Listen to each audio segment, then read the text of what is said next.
Hello all of you hellions, welcome or welcome back, whichever the case may be. For this week's shower curtain pick, I went with 1980 Death Ship. Not to be confused with Ghost Ship, even though they do have very similar covers. Here it is on the curtain. Right there, Death Ship. So this is actually the second time I have recorded this video. The first time I recorded it, it was just over 11 minutes and it was copyrighted. So I went back, attempted to fix it 3 times. It was still copyrighted, so I just hit, I think it was called trim video, and it trimmed it down to just over 3 minutes. And it even cut out a bunch of parts where it was just me talking about the movie and not even showing videos, pictures, nothing. So I have no idea what was going on. So I figured, okay, let's try to refilm this. And if it's copyrighted again, then nobody's gonna see it. Okay, let's try this again. Heads up, there will be spoilers. Here we go. This movie opens with 2 ships on the ocean. One is an abandoned ocean liner, which still has a German voice coming through the speaker, and the other is a cruise ship. The captain of the cruise ship is a man by the name of Ashland, and in 3 days, when this cruise is over, he will be retired, which is a great relief to the entire crew. He is horrible with all of the guests and especially the crew. He is truly a very spiteful and hateful man. And then we have Marshall. Marshall has brought his wife and 2 kids along on this cruise, and he will take over for Ashland after the retirement. So the ocean liner is picked up on radar, and despite their best efforts to get out of its way, it seems determined to collide, and that's exactly what happens. There's explosions, ship goes down, and the only survivors are some random entertainer, the widow Morgan, Marshall, his wife and 2 kids, Nick, who was a ship hand, I don't know exactly what his position was, a woman named Lori, and lastly, and barely, Ashland. This group of survivors makes it onto the death ship with great difficulty. Once they're on it, Ashland starts hearing voices in his head calling to him in German. And random things start to occur. Old-timey music continues to play even after the record player has been turned off. And then people start dying. There's actually a really cool scene of a burial at sea, and Ashland is reading from a German Bible, and he seems to have no problem reading German. As the rest of the survivors start getting a feeling that this ship is evil, they start to try to find ways off of it.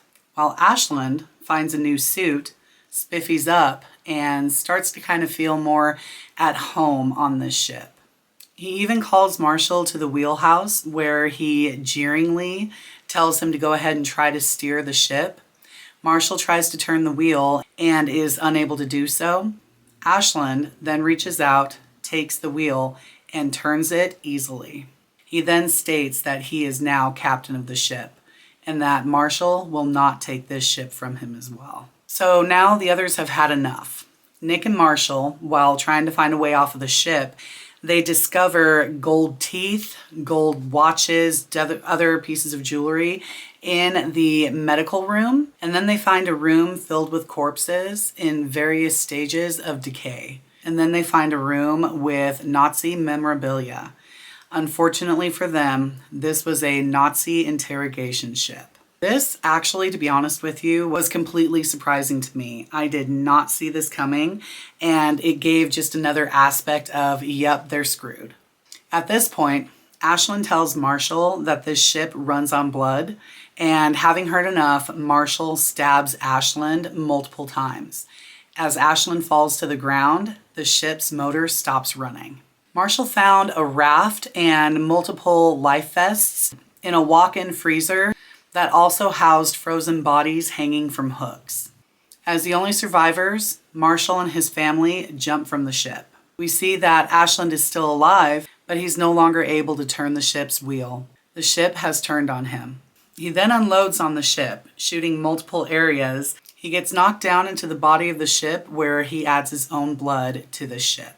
This was a first time watch for me with this movie, and I'm not gonna lie, the first 10 minutes I found myself thinking, oh shit, this is gonna be another movie that ends up on a bunch of people's worst ever lists. And then it kind of switched. This movie really had a lot of flow. You didn't feel like you had dead air. The storyline was interesting. The twist really did get me, and it added just a whole other fucked up aspect to this movie. I really like the acting. I think that all of them played their part very well. I didn't really care for the first death where the entertainer was swung around on a rope for a while with the other passengers attempting to help him just for him to be dropped into the ocean.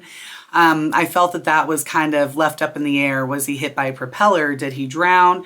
Didn't really say anything, but that seemed to be the death that took the longest, and it was definitely the most uninteresting. But then Lori is taken out by a bloody shower, which, by the way, the people who made this movie actually told her that that was real blood because they wanted to have a more realistic reaction, which I think they got. I can't believe it, but Death Ship, 3 coffins.